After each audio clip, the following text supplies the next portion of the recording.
Hey, hey, hey. I feel like every single time I go live, I I'm putting in my headphones. Like I don't know why I don't have my headphones in already before we go. Hang on. Do do do do do do do do do do. Looks Hello. like we made it. Hey, what's happening? Yeah. Hey. I'm rocking the new digs, the new Haunted Mansion Spirit jersey. It's got a. Hang Oh, on. Let me great. try not to pull my headphones off and show Leota. Ooh, that's cool. I love Yeah, that. super spooky. It glows in the dark. Oh my goodness. Oh, and Kate C says she has their Haunted Mansion Imagineering book today, so they're ready to go. That's I love great. it. I'm actually Look, not I sure have mine. mine. I'm with you. I I gotta uh, find. I'm I am a mess today. I have tons of orders and notes that I'm filling out, and I've got YouTube stuff that's editing videos. It's like it's too much content. It's like it's way too creatory and over here. Too creatory. I'm not sure that you can be too creatory, Kirk. It's possible. It's possible. Well, all right. Hey, welcome to another episode of Distory with Kate and Kirk, your two Disney parks historian nerds. Kate, how are we doing this evening? Oh, I'm doing so good. I have been waiting for the mummy forever now, so we finally arrived. Since I'm assuming you've probably been waiting since the Victorian era.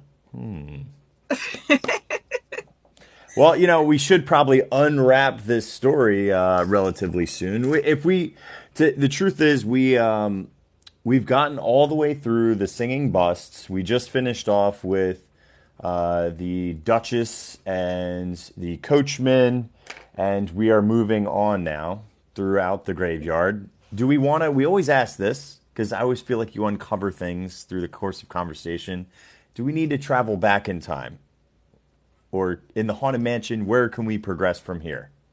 I mean, I'm ready to move forward, but I if you like need it. to go back, we can go back. But Nope. Nope. Let's press on. There's so much to like see, so little time. I know there really is. So should we do it? Should we talk about the mummy? I think because you're so excited, I'm going to queue up a graphic here, and yep, Okay. So the mummy of the haunted mansion. If you don't know what we're talking about, he's working for a picture. I do have this one while we wait. Um, this is the mummy and the old man. I guess the deaf old man. Um, you've got the concept art there. And what page is that on? I know some people are following along. so, folks that are following along with our lovely Haunted Mansion Imagineering a Disney Classic book, we are talking about page 113 on the bottom left, which this is a Mark Davis concept sketch, which you'll notice that, yep, our old gentleman listening, a Victorian woman, and our mummy with a sarcophagus, as well as a little pupper, is hanging out here, and this was drawn by Mark Davis. So yeah, Yeah. So that's what we're referring to when we talk about the mummy. So um, to understand the mummy gag, I feel like it's one of the most not understood or overlooked parts of the Haunted Mansion, but it's one of my absolute favorite. And so to understand him, we have to go back to when Napoleon conquered Egypt and the French army conquered Egypt back in 1791 to 1801. They were there for about 3 years. And so the soldiers, they kind of got stuck there. So they hung out for a long time. They plundered a lot. They pulled a lot of ancient artifacts out of things. They found the Rosetta Stone, which allowed them to interpret the hieroglyphics. And which the let's hang on. Let's time out.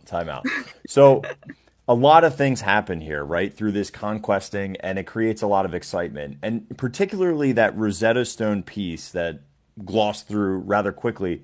That is a keystone for translating so much historical text, particularly hieroglyphs, because there was a little bit of understanding, but not really a perfect one. But here you had the same passage on one stone written in three different languages. Now, two they already we already knew and are still written, but the hieroglyphs was the really interesting piece, and that's what unlocked, and that's why they call. If you've ever have heard of the translation company Rosetta Stone, that's where that terminology comes from. In fact, let me pull up a Rosetta Stone. Howdy, partners! Thank you so much for that Rosetta Stone. It's wild over here. Hang on, let me pull up a Rosetta Stone. Sorry, I'm just like I really love the Rosetta Stone. I've actually seen it in real life, and it's just fascinating to see it in England. But I mean, yeah, it is a giant rock, but you know. It looks like Allie is asking me if I got a spirit jersey, and no, the answer is no, I did not. I wish I did. Yep, that's the Rosetta Stone. So, yeah, such a critical piece in history. Thank you for slowing me down because I'm just so excited. I know. You're super excited, but I feel that for us, it's commonplace to know what the Rosetta Stone is, and I just feel like it's probably a lot of us haven't really thought about it since maybe high school when somebody talked about it, and you were like, "Boring. When's the next dance?"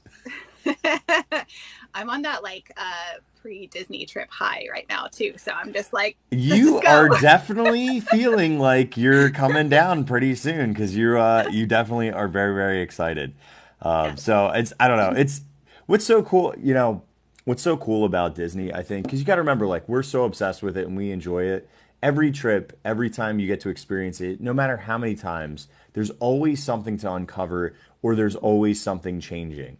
So So, for me, it's really hard to get bored. So, all right, go back. You're very excited. I want to enjoy. Go for it. we could talk about how much we love Disney all night.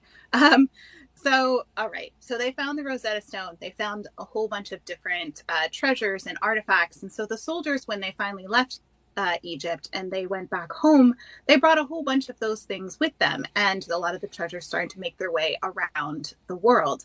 And so it triggered this thing called Egyptomania, which is like basically just a trend, like started trending the idea of Egypt because not many people had gone there to see these things. So all of a sudden this was the popular thing back in the 1800s.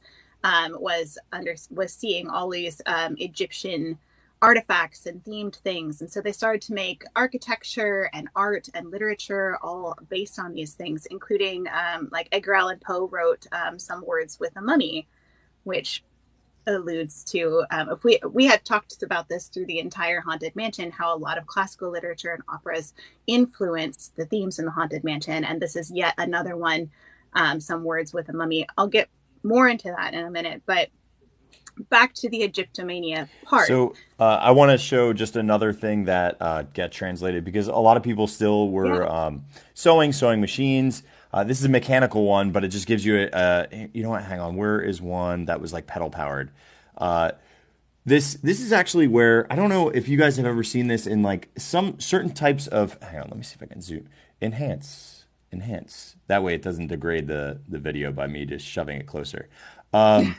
This is a sewing machine, but you notice that like the black and that almost it's almost like gold leaf. It's become very apparent, especially in hotels. We actually had a little bit of this in Trump Plaza down in Atlantic City. There was lots of like black toilets with gold fixtures on all of the things. All of that is still strung along with this perception that Egypt is a personification of wealth that came from Egyptmania, came from the Napoleonic Wars. It's all kind of wrapped into one. But let's get back into those crazy kooky English. So not just the English, but Americans too. So a lot of the wealthy people became wait, before I move on to that, I will mention that even before all this Napoleon stuff, I forgot to mention that there was a trend a long time ago where you would grind up old mummies and then use the powder for medicinal uses. Which is not uncommon in a lot of I was actually just telling this to my kids. We were at the zoo about tigers and why tigers are endangered, and that certain cultures will use parts of tigers for proposed medicinal purposes. Still to today, used for medicinal purposes, yet there is no medicinal purpose. Even the same with rhinos, right? Like their horns are, even though it's made out of keratin, which is the same thing as your hair and your fingernails, that ground up powder could have magical properties because it's on a giant. I mean, you ever look at a rhino? Like that thing doesn't look like a real thing. Like, do you know what I mean? Like it's like just Like amazing unicorn. right. It's like Yeah. creatures that are just so same exact thing here is this obsession of maybe getting magical powers. And also during this time period, we had showed this before, and I just think it's interesting and fun to look, is there's a lot of this mysticism. Remember, like Leota's a part of this mysticism too, and then conjuring, but then also photography is coming around. So we had showcased how Victorians love to pretend that they were taking pictures with ghosts, because they had the ability to now do that with their very, very low tech. It's almost like making your own Pepper's Ghost at home. So it's kind of cool to see all of that combined together. Yeah, absolutely. The spiritualism that we talked about when we did our episode on the seance room and all of the amazing ectoplasm and all the things that came about with spiritualism is like Egyptomania, spiritualism. They're all kind of happening at the same time. So the very wealthy people would actually buy mummies, and then they would have mummy unrolling parties. So And hang part on, of can I just show this one? Uh, it's the most ludicrous article title ever, but I just love it. It uses the exact same picture you have, but the title says rich people in Victorian England would get drunk and unwrap corpses for fun. I mean, it's accurate. Right? Isn't this? I mean, it is really truthful, and there are pictures of multiple. Like, I mean, some of them are drawn, right? So here's one, another representation of this mummy unwrapping. But yeah, go ahead, go ahead. Yeah, so you can see that this guy's kind of leaning in and listening in for what he would try to find the wisdom of the mummies. That's the word I'm looking for. He's leaning in to listen and find all of the wisdom of the mummies, all the ancient secrets. And that's that blend of spiritualism and Egyptomania that we're seeing here. And the interesting thing is, so this happened way more than I want to think it happened, but there's Well, yeah, I actually mean, this is a horrible thing for Egyptian culture because literally, if you had money, you could fly to Egypt, or not fly to Egypt. You could travel to Egypt, go to one of these like mummy unwrapping parties, purchase a corpse, and have a. Usually, it was done by a surgeon or a scientist because it's not like just a bunch of people going and like ripping. Like yeah. I always remember this one scene in there's this great monster movie called The Monster Squad. I loved it as a kid, and there's a mummy character that they grab one piece of his bandage, they put it through an arrow, they shoot the arrow onto a tree, and it unravels the mummy really, really quick. That's not how mummies like come undone. It was Like it was toilet a paper. very yeah, it was a very surgical process to remove this bandaging and wrapping. And they would pass around amulets, so like golden blazoned, jewel encrusted, usually taken from the tomb of whatever that mummy was, as well with a lot of the Egyptian spices. Not only were the spices supposed to be like a medicinal quality, almost like like a what do they call that? Aromatherapy almost, but also you're unraveling a corpse. Now, granted, they are entombed and embalmed with a lot of the organs removed, but still, I mean, you gotta. Is it okay if I show a real picture? This isn't gruesome though. It's not gruesome. I mean, there is a person there, so it is if you're squeamish, hide, but it's not that squeamish. But there's literally Victorian women just hanging out with an unraveled mummy. And I'm assuming that this dude who's smoking a pipe is probably the dude who unwrapped him. Which is so crazy to me. Like what were they doing? Like who thought this was a great idea? Oh, Ali says, why am I seeing this as that Christmas unwrapping game with the mittens? Yeah. What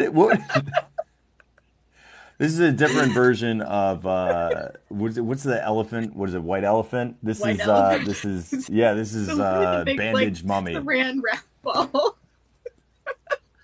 Who's gonna get in there? Oh, this is. But hang on. So let's circle. Let's circle back to. Can you pull that image up again? Because I believe this is what the thought, and you're going to probably expound upon it a little bit more than me. If you can't pull the picture that you have of the guy who's listening in. So like this whole concept of trying to learn from the afterlife and from the spirits. That's why we're trying to like conjure spirits up in the seance room. And here, this is where we're finally making a connection of a gentleman trying to learn from the spirit and going back to the haunted mansion. And you have the mummy there. Let me pull. I'm going to go back to page 113 here. Boop.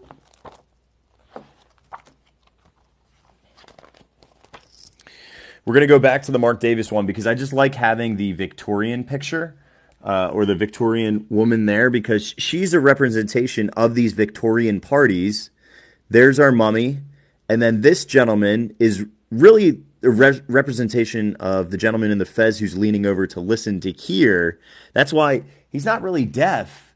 He's trying to really listen in to the stories of the afterlife. But here's the beauty of it. He is really deaf, and he can't even listen to all the stories of the afterlife. So it's like, could you imagine somebody telling you what the purpose of life is after death? And you're like, huh? What? What? I paid how much to figure this out? What?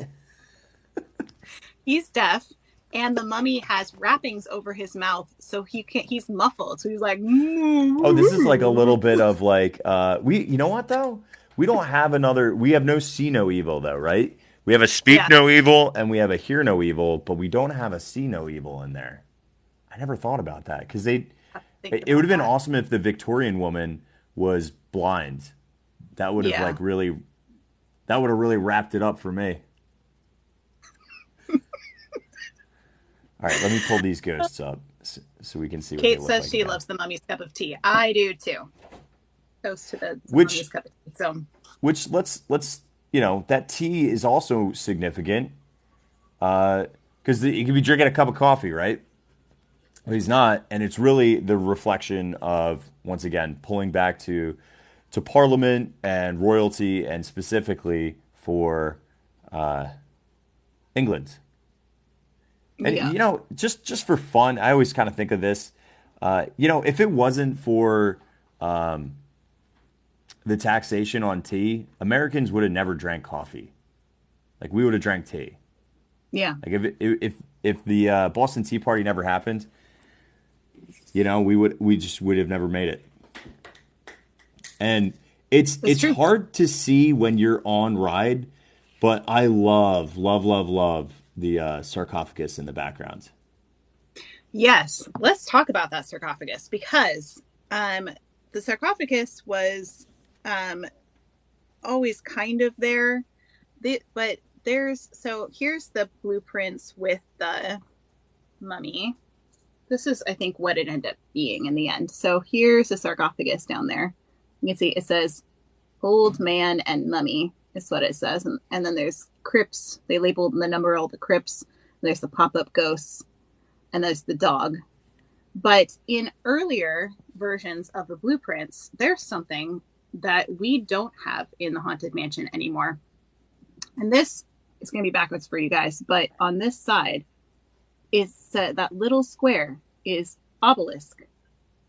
Now, this is why you sent me on a wild obsidian obelisk journey.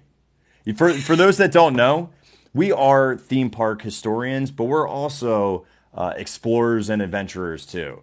So Kate was looking desperately to find out whether or not Disney World has an obelisk, and we found several for her, but not a obsidian one or a black one in specifics. Do you know if that obelisk was supposed to be? Because if you notice, like architecturally, we see a lot of those. And also, by the way, if you guys were on the lives with me, I literally was like finding obelisks everywhere and was like, "What is going on? Is this like Freemasonry? What is happening here?" And basically just taking screenshots and sending random obelisks to Kate, which I know you actually appreciate. That's like it was the best. Not unwelcome DMing. Yo, check out this obelisk over at Saratoga Springs. What? Oh my, What?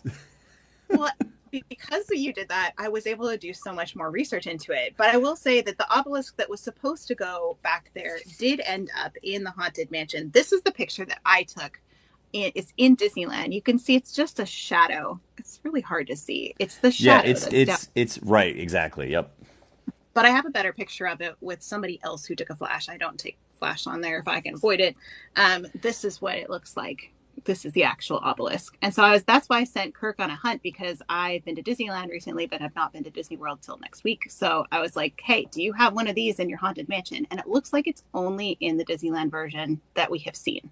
Well, So time out, time out. We are probably going to link up with our friend Ellie, who did ride the Haunted Mansion, who I think can confirm or deny whether or not that exists in our attic scene, because she was able to ride it with the lights on, being a cast member. So just such yeah. an awesome experience, and I'm glad that she's able to share that with us. One of these days, dude, I was in the seance room.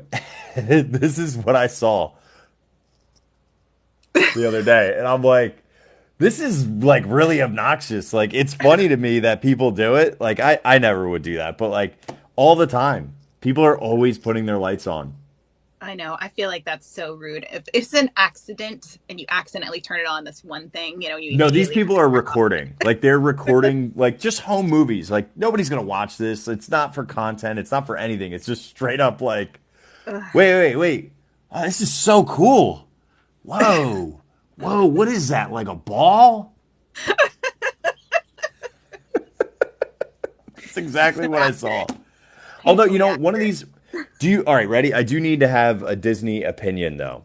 Do you think it would be rude to go on the Haunted Mansion, be the last person on the Haunted Mansion, nobody in the stretching room, last person on the Haunted Mansion, and you go on with your light on or a flashlight the whole entire time and take shots, or take flash on cameras? Nobody else is on the ride.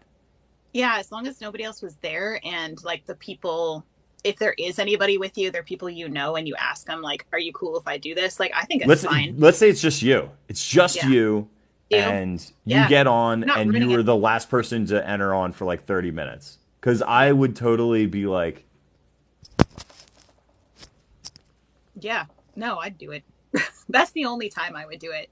Is if I was not going to ruin somebody else's experience, for sure. right, No, because that's that's it happens in Disney a lot where they just basically say don't use external lighting, and that's really the point. Is it's just not to ruin the experience for everybody else. yeah. Like, and Disneyland Railroad, when people do it with the Grand Canyon diorama, there's glass in between you and that. So if they turn their flash on, like, you basically can't see anything. It's just terrible. That's why they tell you Yeah. not to do it, but people do it anyway. So Also, your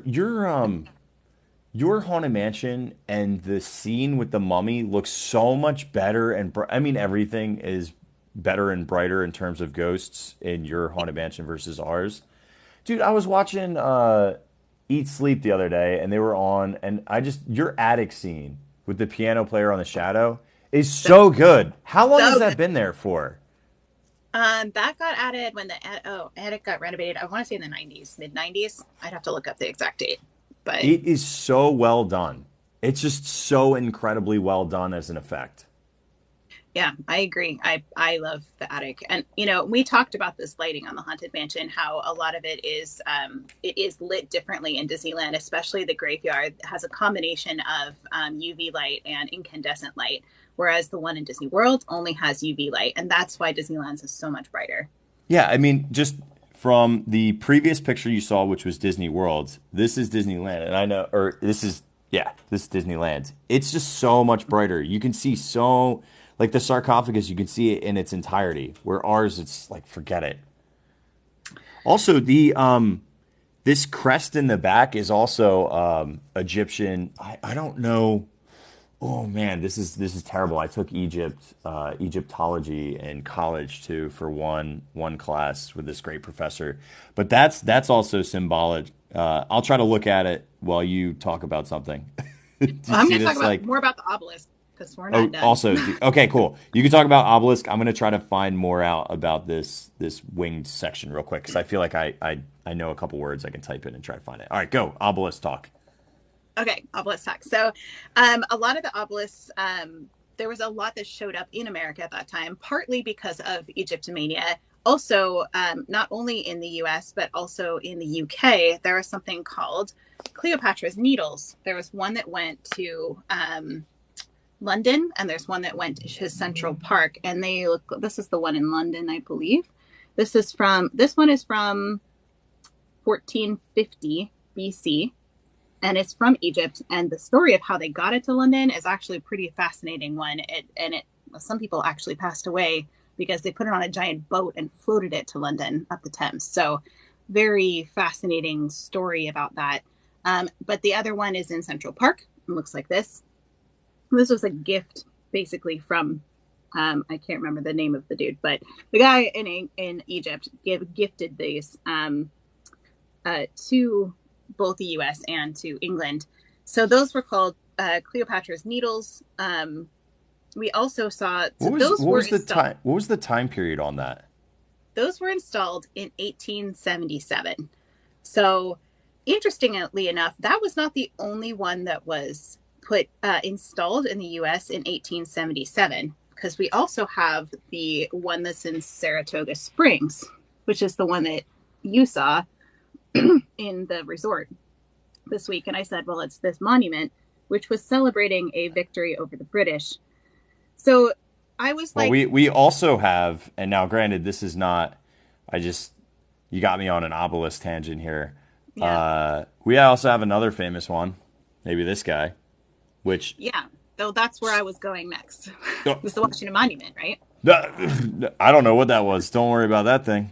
I looked at the reason why I asked time periods is I'll just mention this. Started in 1848 and didn't finish construction until 1888 on the Washington Monument. All right, I'll stop talking about it. Yeah. Well, so it had a whole bunch of construction delays, but I think it was I imagine their goal was to probably finish it around the same time as all of these were installed. And so I was like, this is crazy that all these obelisks were being installed around the same time period. And so your thoughts on the Freemasons had me doing a whole bunch of research. And of course, with anything with Freemasons, you have to think a lot of it might be mythology or rumor or conspiracy. So we don't call this historical fact necessarily, but the Washington Monument, the cornerstone of it, was paid for by a Freemason. So that one was for sure. Napoleon's brothers were known Freemasons. We don't know if he was. That's not proven, but his brothers were. And it seems like a lot of the monuments that were specifically obelisk shaped were funded or fundraised for by the Freemasons. So, just saying. So it's interesting to me that they didn't actually end up including it in the Haunted Mansion. And I don't know why they didn't end up including it. I wish I knew. It just changed. The blueprints changed, the plans changed. Somebody decided they didn't want it there. So they threw it in the attic, because that's what you do with stuff you don't need or want, right? You throw it in the attic. Yeah, like shoes. It's like shoes, right? Like the cast member shoes they threw in the attic. So yeah, obelisk talk. Fascinating stuff. And so I encourage all of you, the next time you're in the Disney parks, to find all the obelisks you can. Please send them to me if you can, because I'd love to see more. So, so right now everybody is all for obelisk talk, and it's Jackie started off with the thread. Am I crazy, or is there any obelisks in the World Showcase? And then everybody is now thinking, wait, hang on, doesn't Italy have an obelisk? Italy has more of, I would agree, it's more of a column, but hang on, I'm going to put up Italy like the Pavilion. Like the bell tower? Is that what they're thinking? I mean, the bell tower, I swear they had a freestanding section as well. No, it's not freestanding. This is what I'm going to be looking for all next week. So if you're on my lives with me, we're going to look for obelisks. So, I mean, it's similar. It's similar, yeah, but it's similar yeah, not shape. the same. Yeah. Mm-hmm.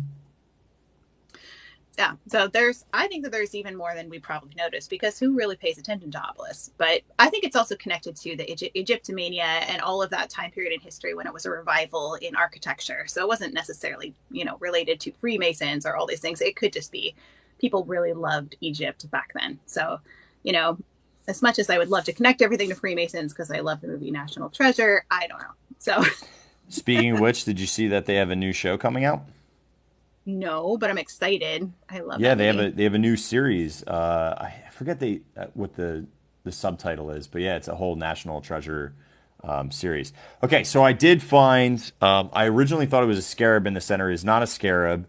Can you just do me a favor? Can you pull up that winged picture behind the mummy? You can see it pretty well on this one. Yeah, perfect, perfect. So what we're looking at is like it's literally coming out of the where he's holding his little speaker. Uh, is the winged section that I'm talking about, which is right here. So this winged section, which usually would have a sun in the center and cobras on the side, was a ancient winged sun, which represented divinity, royalty, power, and the light and goodness of the world, and typically was used as an amulet to ward off evil spirits. Interesting. That's interesting. So these must not be evil spirits in the Haunted Mansion because they would have been warded off. Yeah. I feel like the only ones that are evil, I know that the one-eyed cat was supposed to be demonic and like an evil, and he kind of snuck past the butler, the ghost host, as he snuck in, but they did away with that character officially. He's still kind of back in the Disneyland queue. I know that was one of the evil characters. I'm trying to think if there's any other sinister ones. The Hatbox Ghost seems pretty sinister, and I feel like Constance Hatchaway is also just deranged, so she's a bit sinister. But you know what? The way that you framed the Hatbox Ghost almost makes him a hero to me. Okay. Yeah, like because if it is a morality tale and he's the one who holds the secrets and he's the one who's actually trying to bring to light that Constance actually murdered all of these people, then to me he's the only one with a real conscience. Well, I mean, all the ghosts have their own backstories, and not all of them did mischievous deeds. But in my eyes, I feel like he's trying to bring to light something that she was clearly hiding.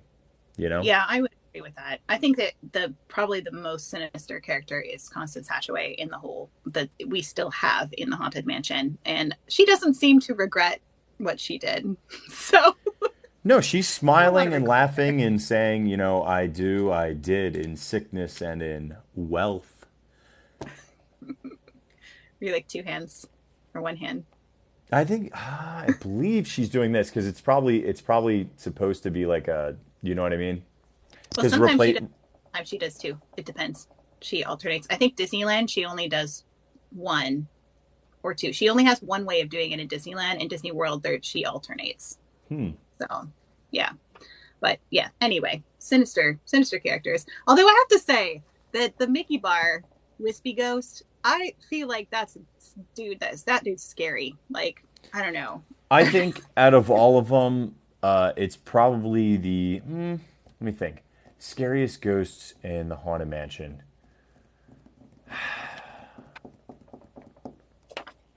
Feel free to chime in, y'all. Someone said, Kate said it. Walt Disney. Yeah, what do you guys have for the bike riders? I think after you've seen their eyes, you probably think that they're. I've got that. I would probably say even coming out of either both of the Scrim sections where ghosts or the Pepper's ghost effect, like those ghosts on the wheel that are going out of the organ, they're very freaky. But it's such a minor detail for most. You know what I mean? The ashes that people spill on the ride are the scariest ghosts. Yeah, and I forget what there's terminology for that. Like a code V is for when somebody throws up. I forget. There is a code for when people spread ashes, which happens quite frequently at the Disney parks. Don't do it, people. Please don't. They're just going to get swept and thrown away. Don't do it. They literally vacuum you up. Like if you want to like relive the Ghostbusters, literally they vacuum you up. So if you want to be vacuumed up actually that's pretty cool. But don't do it.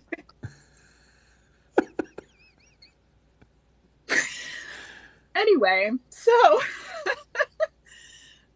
should we keep moving? Shall we move on? Yeah, I mean, sure.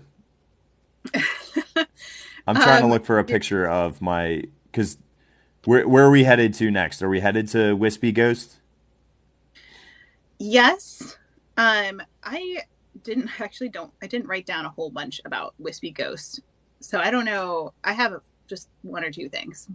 Do you have a Okay. lot about Wispy Ghost? No, not really. I mean, the first thing is let's talk about who Wispy Ghost is. So, first thing, you've all seen Wispy Ghost. It looks a lot like a Dementor from Harry Potter. You know, like this shrouded in his death disguise. Like, right? It's one of the few ghosts that actually doesn't really have a face. Right? It's just really like kind of eye protrusions and that's it. Uh, Very eerie. Clearly is we call it wispy because it's literally it reminds me of like one of those car dealer balloon things. Okay. So, but the big thing that we always talk about is one of my favorite. I actually learned this is a fun one. You guys know that I'm like such a freak for hidden Mickeys. I learned about this hidden Mickey from a guest. Was in Peter Pan's queue by myself, and this was before I did live streaming. So I was taking content for Instagram, and what I would do instead of doing like a live stream, I would put out like 40 videos that were like 5 to 15 seconds long on Instagram stories in a day when I would go. And this couple overheard me telling fun facts to a video that I was recording, and they were like, "Did you see the hidden Mickey on the Haunted Mansion?" And we started talking about the table and how the setting always gets changed and how it's not really an official one. And then the one around the aging man, how around the frames there is. But they were like, "No, the one in the graveyard." And I was like, "I don't know one in the graveyard." So I learned this from a guest, which I love. I just love when guests teach each other things because we get. I feel like everyone in here has had that moment where you're straight up geeking out about something. Somebody overhears you geeking out, and they're like, "This is a safe place. I Yes. think they would appreciate this." These are my And then people. we all just like spew as many fun things as we can and hope that it hits. Do you know what I mean? So, but hang on, Callie, that's hysterical. Uh, but yeah, over here is one of my favorite hidden Mickeys ever is on the Wispy Ghost. Right up, hang on, I'm like pointing at my screen, but not up here. See, like right in it'll be the right hand. It's not mirrored on here. So, and the right hand is Mickey bars for sale. Who wants a Mickey bar? It's a good dance move. It's the It really Wispy is. Ghost.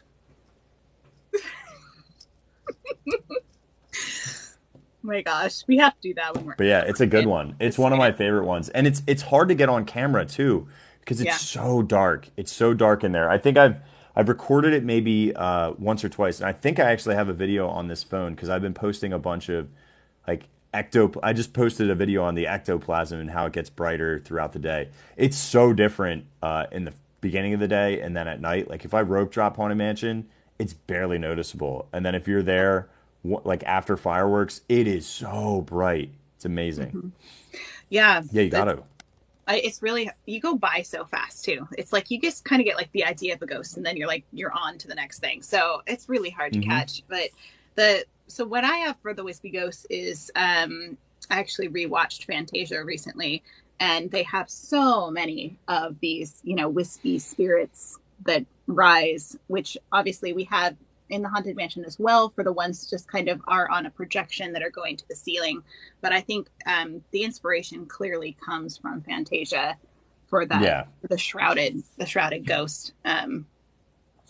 So that's about all Yeah. I have for the Wispy Yeah, Ghost. I don't have any kind of information on the like where it comes from, anything else. I like that Fantasia uh connection. They do technically say that is a shroud.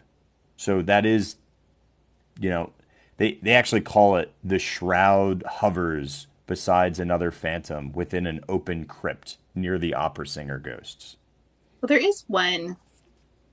Okay, so I have like this series here. So we have the bicycle ghost, but we have this dude. And then I know that this was from the long forgotten haunted mansion blog. He kind of like put it with the Sleepy Hollow here. Yeah, but time out. Did that actually take place, that Sleepy Hollow section? I don't think so. I feel like I don't know. I need to go rewatch Sleepy Hollow. But then this looks like concept art to me. Yeah, where that, I mean, the eyes, apart from looking like a Jawa, they do use those eyes in the crypt. Although next Yeah. to it, a smiling ghost, which is kind of interesting. You have one that's lunging out at you, and then one that's just laying back. You know? Yeah, which is really interesting because like this part right at the like all the ghosts are trying to escape. They're materializing, they're coming out of their crypts. We see the bulging crypts, we see everything. So it's interesting that that one was kind of like coming at you in that concept. But in the actual version, we see he's more just like waving to you from the beyond, being like, yeah, I'm good. I'm not going to come out and say hi. I'm So, trying to find, they're saying that there might be, here we go. For some reason, you know how Disney is, so popular that there even was a shrouded ghost with the hidden Mickey. a hidden Mickey in its hands in a pin. So there was a Oh, that's, pin for the an official Disney pin for the shrouded I ghost, love that. and I love that he had the hidden Mickey. A cast member told me this, and I don't know if there's any truth to it. I mean, I'd like to think that it's correct, but a these hidden Mickey ones were originally cast member only, and the only way to get them was to trade with cast members, and then they eventually made it to a purchasable series. I don't know if there's any truth to that because there's so many of these hidden Mickey pins, and if you're a pin trader, you'll see them everywhere, and there's a lot of fakes and everything, but I don't know. I don't feel like they would have given at least there's at least 700 different designs of these hidden Mickey ones. And I just don't feel like they wouldn't have given that many out to cast members to give out in terms of like Yeah. differentiation, you know? If it was Maybe really that limited. But I'm not the person to ask about pins. That's just something I heard from a actually I heard it from the guy who told me what is that guy? Kingpin. Do you know who Kingpin is? uh-uh. Kingpin is over at Animal Kingdom Lodge, and he's the tribal lord of pins over at Animal Kingdom Lodge, and he trades pins. I think it's only 3 days out of the week. He has awesome pins though, and he's very funny. So That's yeah, cool. Kingpin is very very cool. But yeah, Alessia says, was that wispy waving ghost pin in the shape of Florida? Was it in the shape of Florida? no, I mean Florida is a giant long peninsula, so like kind of, I can see what you mean. Yeah. If like especially, I mean, oh, hang on, this is gonna auto rotate. Let me turn my auto rotate off here. This is just like watching Figment from Upside Down. I mean, I hear you. Like we could pretend, but Maybe more like California. Yeah, yeah, actually could be more like California. I could see that. right, yeah. That's funny.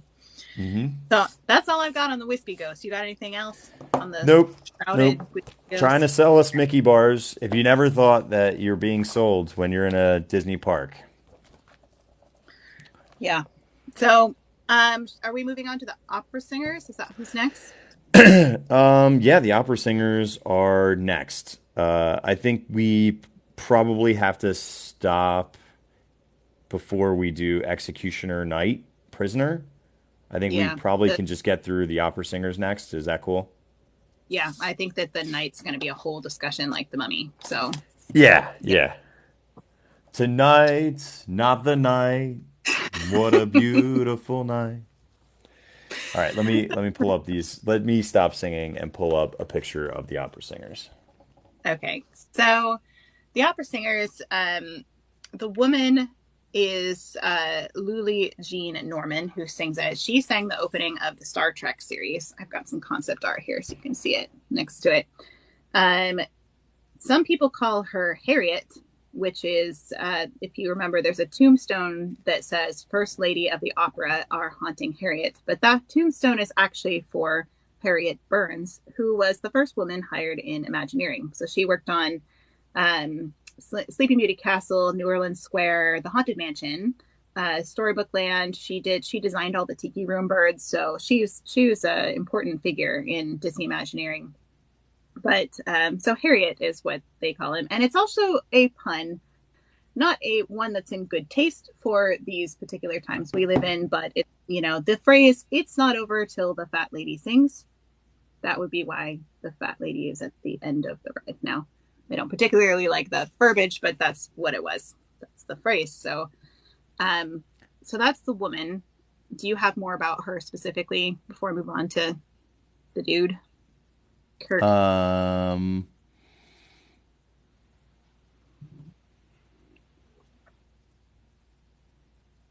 It's okay if you don't. Sorry, I'm waiting. No, I'm reading about this one recording session and trying to see if I can find the one quote that I had. Okay. Well, I don't have that much on the guy, so I'll just say that while you look for that. It's the singer William F. Reeve or Bill Reeve. He sang with Frank Sinatra, Bing Crosby, Bing Crosby. I want to say Bill Crosby. It's a whole thing. Anyway, he was also a chorus singer for the Tiki Room, for Great Moments with Mr. Lincoln and America Sings. So he was in a lot of Disney recordings. So that is the man of the opera singing duo. So the only thing I had, and I'm not finding exactly what I wanted, but it was basically that she ad-libbed a lot of, because it's a lot of like just vocalization. I feel like you can probably explain what that means more. It's not like scat, but do you know what I mean? Yeah. Basically, she just kind of made it up as she went. A lot better than that, but right. Like with talent. Like do that with talent. Yeah. Yeah, that's all it is. So apparently she gets placed a couple of times though, and because we do see it's interesting because they do call her Harriet in the Muppets version of the Haunted Mansion, which like brings me again to this when the rumor becomes the fact. Like this is another one of those, the rumor has become the fact. Yeah. Like the dolls in Small World's hair growing, which don't get me started. Or the ostrich eggs. I'm sure they're going to hatch on the safari. Anytime, any day now.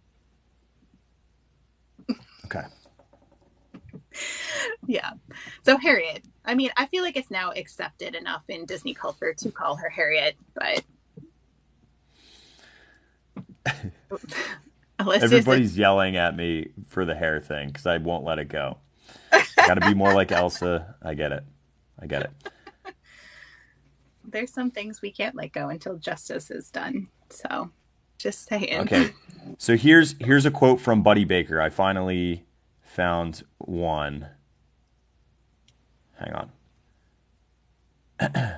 The crazy high soprano in the graveyard opera scene had the melody down, but she wouldn't get so far away from it so you couldn't recognize it. But I told her to just ad-lib all over the place. I told her, you're supposed to be some sort of nut here, so just do what you do best. And that's what she did, and that's what she came up with. Buddy Baker, composer for Grin Grin and Ghosts. That's what I was looking for. She knew what she was doing. She was a great singer. So, and I think that something we miss in the graveyard a lot is how so many of these characters have individual voices that are singing, but we don't really hear them because it's all this cacophony of sound in the graveyard. But they're very specific individual characters that all have their own voices. Even the more obscure ones are all voiced by somebody, which is just fascinating to me. Please tell me you have one of just her isolated, because you had a couple of voices isolated. Now I'm looking it up just in case. Yeah, no, I didn't look it up. I don't have it ready to go. Okay, I'm just gonna continue Googling then. I failed at that. Yeah, no, that's all I have for the opera singers. The rest is all Decapitated Night and moving on to and the trio and. Hang on, got it. Okay. You ready? All right. Last time I did this, I made it too loud and everybody was angry, so I'm going to do my best to try to not make it as loud. I feel like I did a pretty accurate impersonation, just with less actual ability to hit notes. Yeah, no, that was great. Yeah, it's It's vibes. absurd. Well, I mean, listen, if you think about the way Buddy Baker said, you're supposed to be kind of a nut in here.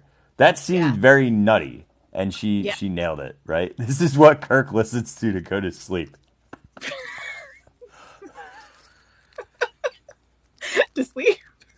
There's nothing more relaxing than listening to that right before you close your eyes. Could you imagine? It's a total bop.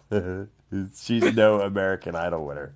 She might. I guarantee if you heard her sing traditionally, because she was a trained musician, I'm sure it probably is fantastic. Well, you think about all of the ghosts in there are supposed to sound a bit wacky, like when we talked about the Phantom Five musicians and how they had detuned instruments and they played backwards. And like, I mean, I'm sure that it was like, she's like, okay, I'm going to make it sound like this kind of crazy ghost who's partied a lot, you know? So when you party a lot, you sing, you don't necessarily sing perfectly, right? I don't know. Right. Yeah, I can imagine that. And much like a good organ, she has some good pipes.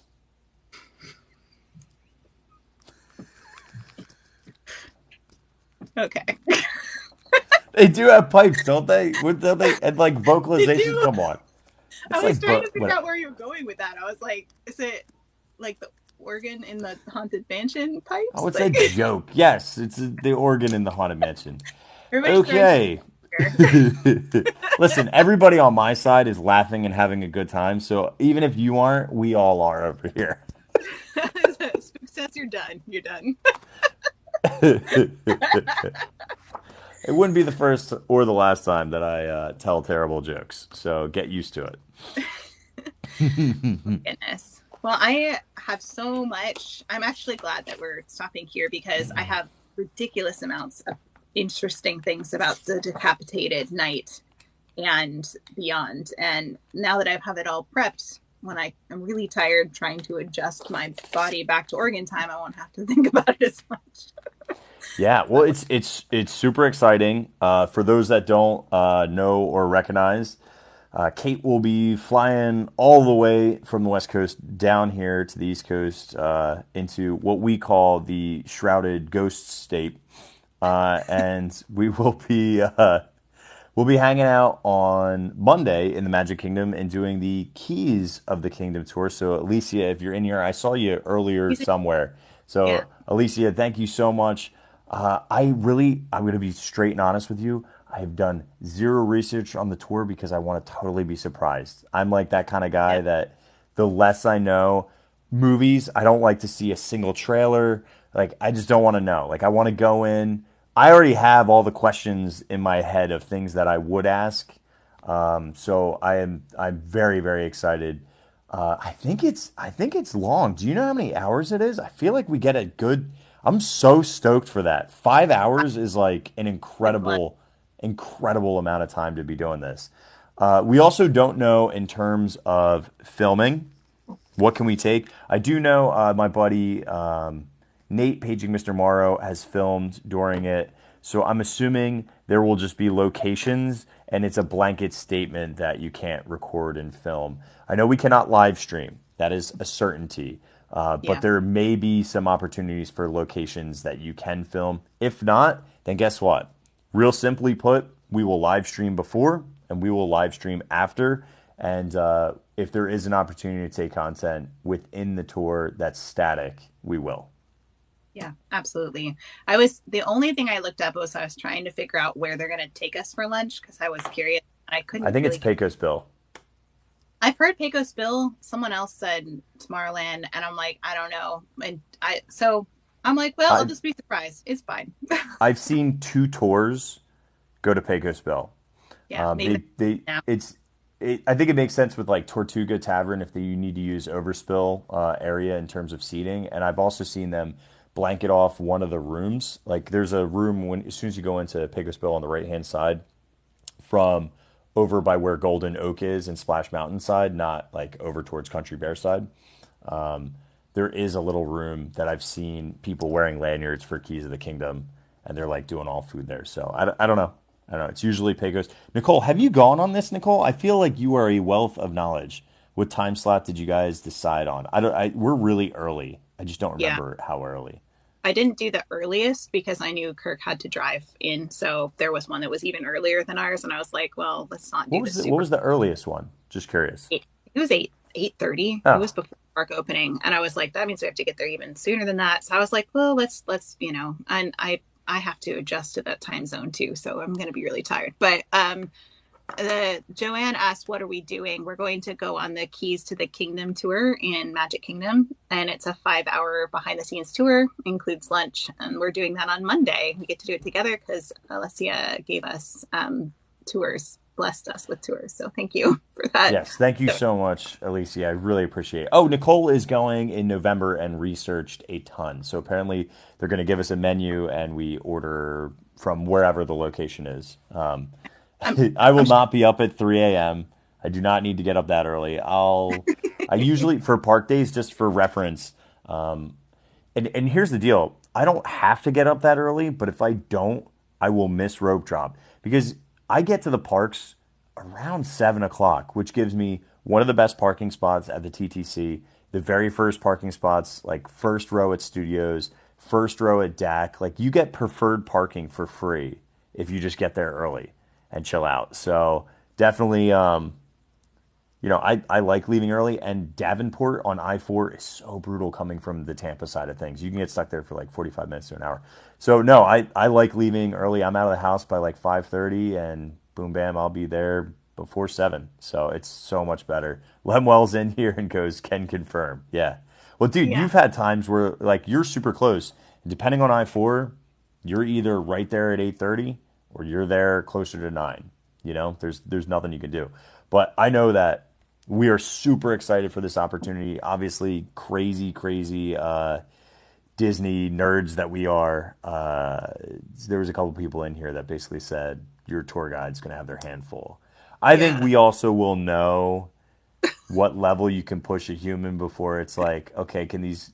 Well, one, also the people that we're with. You never know how your group's going to be, like how into it they are. Because, like, it's like those kids who are like, but you didn't give us homework. And they're like, dude, ask about homework. What's wrong with you? Right? Like we're going to be those kids. I get it. I get it. yeah. Thank you. I Yeah, totally. the Spirit Jersey, y'all hooked it up. Thank you so much. They said, "What if the tour guide is wrong?" We won't. We probably won't say. I probably wouldn't say anything directly to them, like in front of other people. I probably would ask them afterwards privately, like, "What about this and this and this?" I personally like want to give. I respect the tour guides, and I want to make sure that I'm not interrupting their job or making them feel like we think we know everything. I don't want to be that person. So, Yeah, you know, there's no bet like who wins, right? Like just plain and simple, who wins in that, right? Like the yeah, guests because the guests learn like one snippet that's correct versus what because I have it happen all the time. I'll watch VIP tour guides because like the VIP hosts are really just there to take care of really important customers and guests and usher them through great experiences with the least amount of hassle, wait, time, and pain, right? They're not meant to be historians and know everything and all these secrets. They really are just there to guide you through, get you on as many rides, get you the food that you want, get you to locations you want without any kind of pain points. And I've heard so many of them just like rattle off horrible rumors. And I'm like, yeah, but like, I, once again, those guests, most of them don't really care about all that nerdy stuff anyway, you know? yeah. Um, I was behind. Maybe I was right in front of a plaid with a VIP on Indiana Jones the other day, and they were showing them with like a little flashlight. They show them the Eeyore parking lot sign that's in the back of the filming room, which you really can't see without a light. So I was like, she was like, "You can take a picture too," which was really kind. And I was like, "Thank you." And then I showed her the crates that make up the office for Indy. There's a little there's words that say Obi-Wan Club, and she didn't know that that was there. So I mean, like we can kind of help each other out and Well, share that things. and that that's going to layer. If she knew enough to shine a light to see that sign versus, do you know what I mean? Like that'll just get layered into the next time she's on that attraction with that with the next group. You know. Right, right. Someone Rick says the tour was like drinking water from a fire hose for me. apparently we're going to learn a lot or hear a lot. I don't know if we'll learn a lot, but we'll hear a lot. I'm excited for that. That'll be Yeah, great. yeah. Are you gonna be like me and bring a notebook? Probably.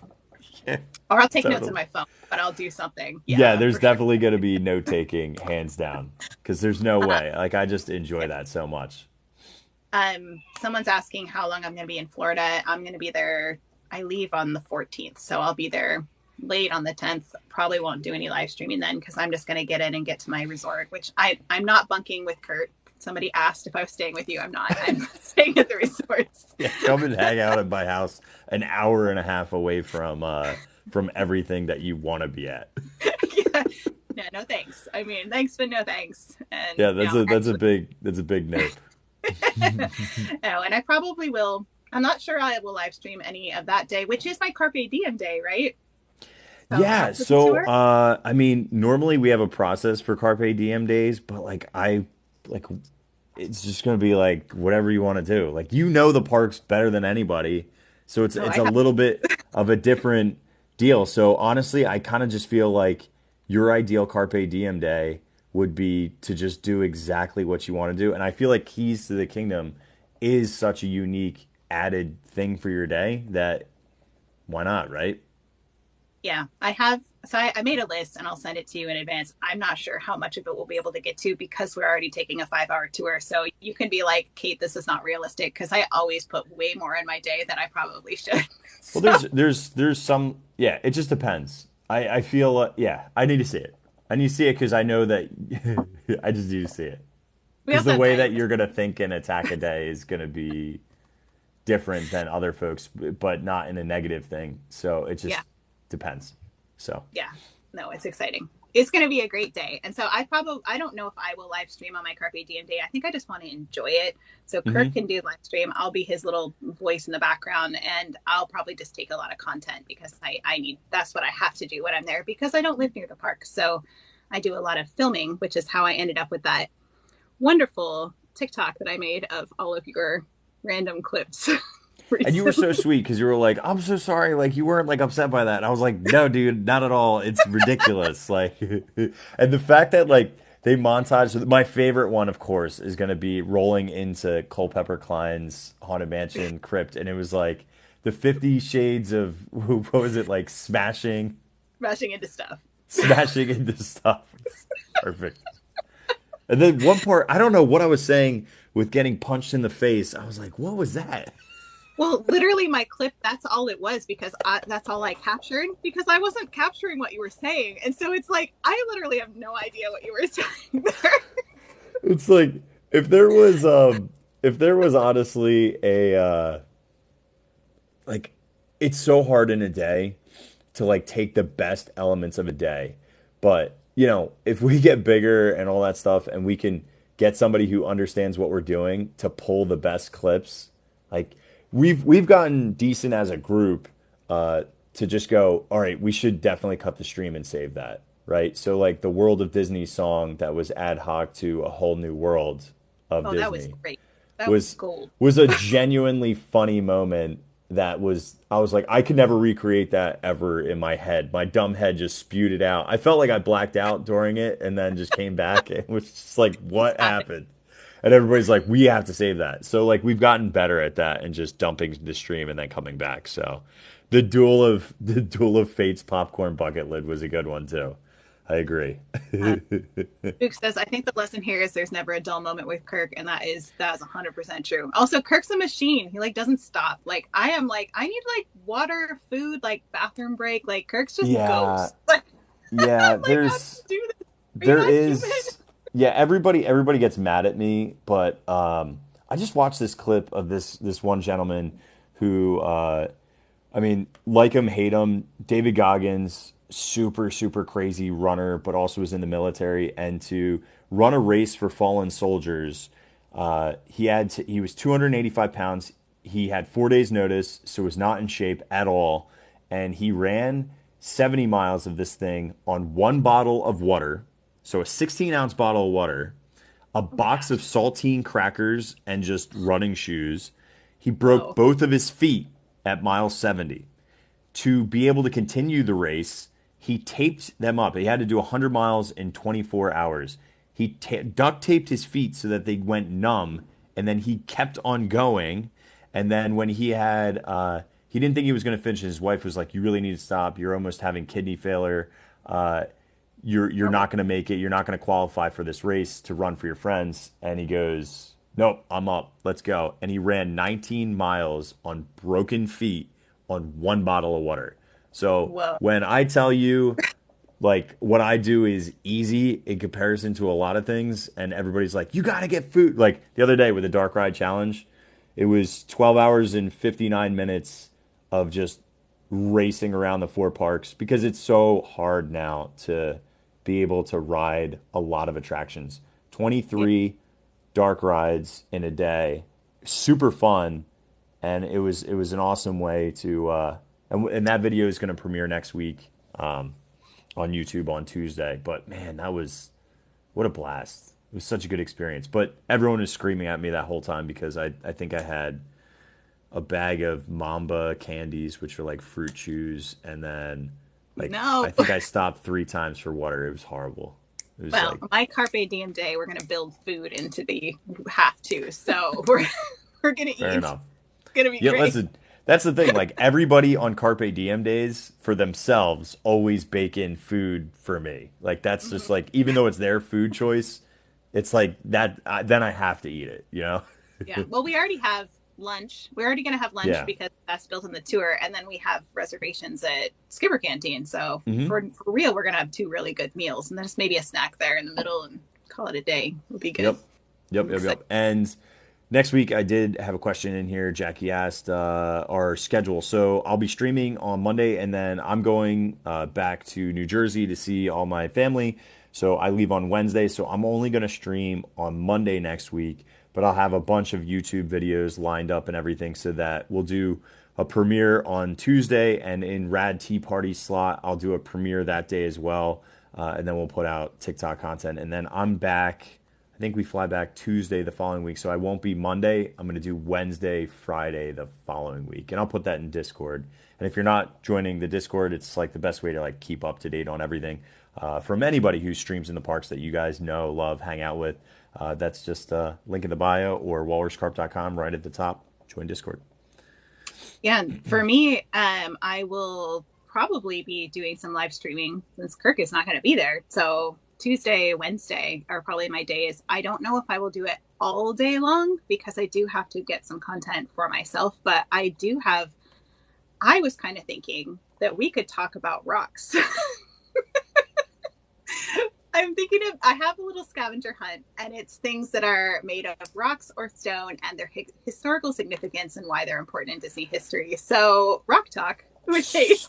So I love that, number one. And number two, I was perusing your links because I was looking at something that I was trying to like repost for you. And I was also looking to just look on your actual website, which is DisneyCicerone.com. You have a scavenger hunt for Disney World and Disneyland for free to download right in your TikTok link tree that you have there. How long has that been up there for? I think it's been there for a long time. I think I've made it very visible probably in the last 2 months. And I haven't talked about it as much, and I should. I might make some This is completely free, like really fun scavenger hunt that I fully plan to download and do the following week because I was like, that just looks really fun. I just read a couple of them and I'm like, it's so well done and it's completely free. And I think it adds the personality. Remember, Kate is an amazing writer, author, and obviously brilliant historian. So like to make that, and as soon as I read it, Kate, I go, she needs to write a book, like multiple books. Like I know you're writing your like narrative one, right? But I'm writing a novel, but I do want to write a book that's more like it'll be Disney history combined with inspiration, kind of like some of the TikToks I make, where it's like, you know, here's something really amazing about Disney, and here's how it connects to our life and how we live. So I'm working on a nonfiction and a fiction. I'm working on both, and that's why I don't do more YouTube content because I can't do everything. So yeah, and you know, it's I will be honest with you. The only way to do social media is pick one that's going to be your primary. 80% of your time and attention goes into it. And then Yeah. there has to be some sort of secondary outlet to diversify yourself. And Yeah. then everything else is like maybe gets like 1% of your time, you know? So uh, you got to just Yep. pick your two and go for it. I feel like your writing is your secondary and your TikTok is number one. It's kind of Yeah. it. Maybe it's flip flopped. Maybe the ratios are different, but Yeah. It's definitely TikTok right now. And it's just because I'm, that's how I'm, hopefully people will know me so that when I do write, which is the thing I really want to do, feel like is my purpose, then people will care enough to read it. I would So love silly. to. I would love, really, really. I think it would be tremendous if down the line, something in the parks that takes the place of like the Hidden Mickey book, like a scavenger hunt style workable document with the history added in, with the fun facts added in, but something that kids can walk around and fill out, so that I just those style of experiences, people love these challenges. No joke. Like Yeah. people love and I just, the dark ride challenge one, it's so simple, it's so easy. It's like it's but nobody's written it out and given it out for free, right? And I'm not Yeah. saying that that's great, but like what you did is so great and so awesome that people they want this stuff, but it doesn't exist. So that's why I'm Yeah. like, man, like there's only maybe 6 books I can think of that you can take into the parks right now today and buy on Amazon and go in the parks and then do something with it. It's just like a huge white space. It's crazy. I know, I'll be out in a minute. Sorry. Mama I know. duties. Yeah. Well, so if anyone is interested, I have a Disneyland and a Magic Kingdom scavenger hunt. They are in my TikTok link in my bio. Really easy. It's just to a document that you can either save to your phone or you can download it and print it out and use it with your family or your kids. And it was meant to be something you can look for as you tour the parks, not necessarily something that you have to like, I'm going to do the scavenger hunt this day, because most people are like, they have limited time in the park. So it's things you can look for while you're touring the parks however you want to. So, Not like yeah. me. I'm gonna do it all in a day because it looks awesome and it's fun. And I think that was the other thing is I didn't know it existed, so I feel like I had to bring it up, and I want to bring more attention to it. So I'm gonna do it on a YouTube video as well. So I appreciate that. yeah, no worries. You should. Jackie is 100% downloading that for her kids in October. Yeah, that's what's so cool about this stuff is like we just do this because it's something that we Oh, thanks. enjoy and we know that other people will enjoy. So why not just like allow people to have this stuff that they've been waiting for? So I know I should do you're them for not the wrong, other part. Kelly. I You just haven't should. gotten around Man, to there's it. so many So, parks. And then you could get yeah. real geeky and do them for each land and then each Oh, ride and then great. forever. It's endless. It never stops. That would be really fun. I would love doing that. Hmm. Yeah, why not? Why not? Also, I just, Jackie with the Dark Ride Challenge and the Food and Wine Festival maps, they are both up on walruscarp.com if anybody was thinking. Just best of the fest stuff. There's a lot of new items at Food and Wine this year, so it'll be interesting. And you're going to be there for a little bit of food and wine. You get a little food, a little wine. Yeah. I don't know if you're going to Epcot. You have to do single tickets, right?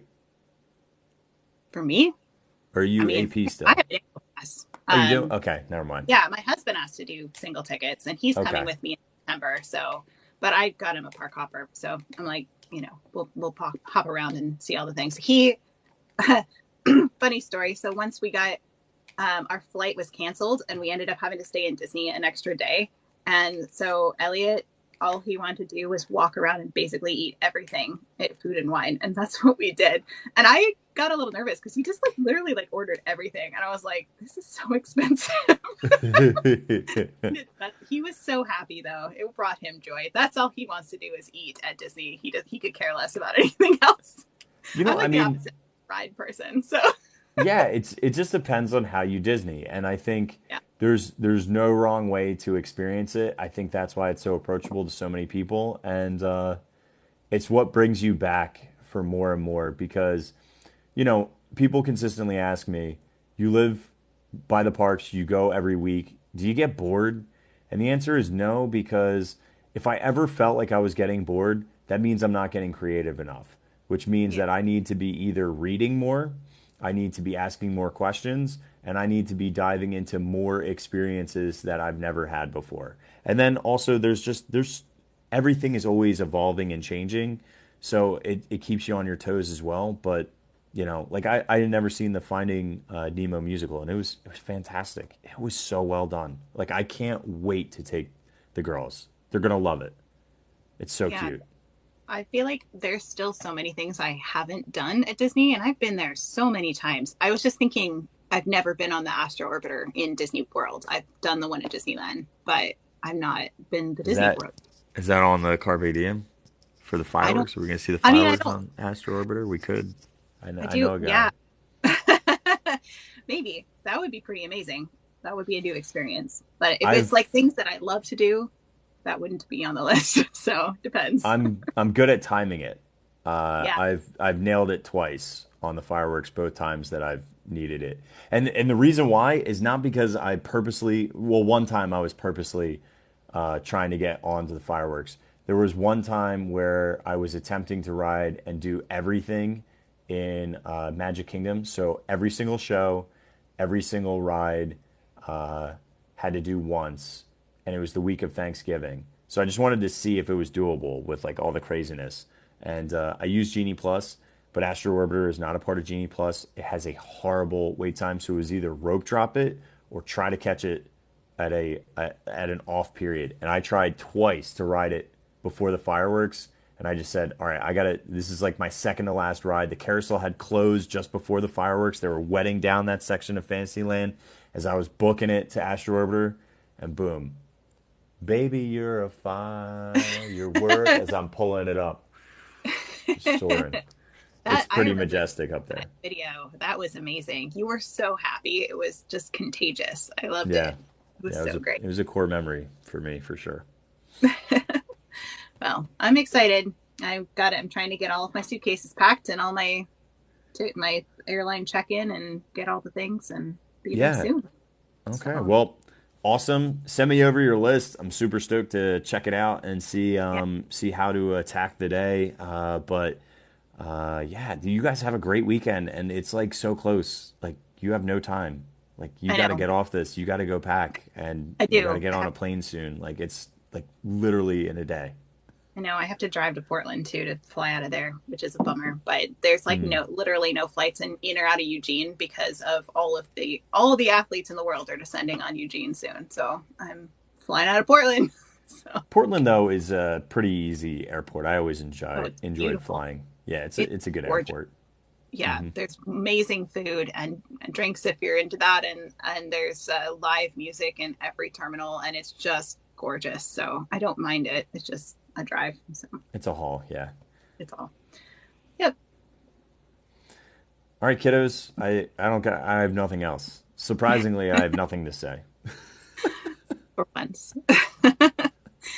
Oh, well, thank you all for tuning in with us today and talking about the graveyard. And next week, we will try to keep our heads as we talk about the night.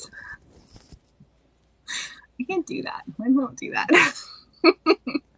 Yeah. um, and maybe even get to the hitchhiking ghosts. We will see. Hopefully, we're No, really close. no, no. We're You know so what? close. We have to. We'll get to the hitchhiking ghost because that'll be the bulk of the story, right? Because once you get into the crypt, like they have such an yeah. How much research can we really do on? I don't know. Yeah, we'll see. Yeah, we'll see. Dude, like literally even tonight, like we went through, we got 15 feet. Well, We and I got feel for literally. This is how far we went. Okay, looking at the mummy, shrouded ghost, and there's the opera. Wait, we didn't even get to the second part of that. Literally, that's all we got. Was this is like real time turn. in the actual thing. That's how far we Yeah, got tonight. It was it's true. literally Well, and you have to a think that quarter turn. we're going to have some things to share too, probably from our time in the Haunted Mansion on this tour. So I imagine that's going to need to be brought into the discussion next week. So Oh, that is a good question. for Distory, are you going to be doing it from a park? Or are you going to be, I forget if you're going home already, or are you I'll doing be it home. from, It's my first day home, so I'll be back. ooh, Back here. ooh, ooh. Closet. Yeah. Right. Exactly. Yeah, I'll be really tired. I'll be very jet lagged, but it'll be great. I'll be back here. I'm kind of sad Yeah. I won't be at Park Sport, but it'll be okay. And then you and I, Kirk, will have to talk about August because I'm doing some traveling then. So we'll see what we can do then. But Okie dokes. yeah, Sweet. Awesome. All right, guys. Well, enjoy the rest of your weekend, you foolish mortals. And I hope you had a lot of fun uncovering just a little bit more, literally just a little bit more of the Haunted Mansion tonight with Kate, the Disney Cicerone, if you're not following her, and me, Kirk from Walrus Carp. Hope you all had fun, and we'll see you next week. Live from Walt Disney World on Monday, the OG Disney Cicerone. Found her before she was famous. Now she's super famous, and no, somehow we book her every week. I think it's because I gave her first billing on the show. That's why she has to show up. have to be here. Oh my goodness. All right, guys. Have a great weekend. Thanks, Thanks, Kate. everyone. Have a We'll safe see you. flight. See you Thank soon. you. We'll see you soon. Bye. All right, bye.